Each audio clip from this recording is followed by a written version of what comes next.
এবার কয়লা পাচার কাণ্ডের কান টানতে চায় সিবিআই। সেই কানের সংখ্যা আবার একাধিক, যাদের পোশাকি নাম হ্যান্ডেলার। বৃহস্পতিবার আসানসোল, দুর্গাপুর, কলকাতা সহ রাজ্যের অন্তত 12টি জায়গায় সিবিআই হানা। এদিন 7 সকালে কেন্দ্রীয় তদন্তকারী সংস্থার 5 সদস্যের একটি দল পৌঁছয় দুর্গাপুরের ভিড়িঙ্গি আনন্দনগরে কয়লা পাচারের মূল অভিযুক্ত অনুপ মাঝি ঘনিষ্ঠ সৌরভ নামে ব্যক্তির খোঁজে। দুর্গাপুরের বেনাচিতিতে আনন্দনগরে যে ঘটনা আজকে লালা ঘনিষ্ঠ সৌরভের বাড়িতে যেটা দেখা যাচ্ছে যে সিবিআই যে 5 সদস্যীয় প্রতিনিধি দল তারা কিন্তু এসেছিল এবং এই তল্লাশি অভিযানে তারাও কিন্তু সঙ্গে আসে। এই আনন্দনগরেই 2018 সাল থেকে নিজেকে পরিবহন সংস্থার কর্ণধার হিসেবে পরিচয় দিয়ে বাড়ি ভাড়া করে সপরিবারে থাকেন সৌরভ। সেটা জানতাম, আমরা ট্রান্সপোর্ট এটাই জানতাম। ট্রান্সপোর্ট ওনার পরিবারে উড়ি থাকেন, ওনার স্ত্রী থাকেন, এখন তো বাচ্চা হয়েছে স্ত্রী। হ্যাঁ।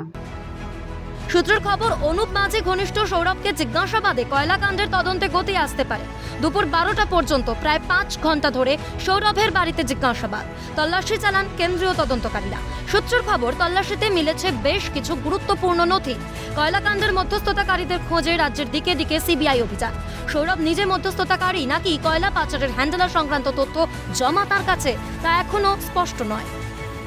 দুর্গাপুর থেকে রাজেশ সেনগুপ্ত, ক্যালকাটা নিউজ।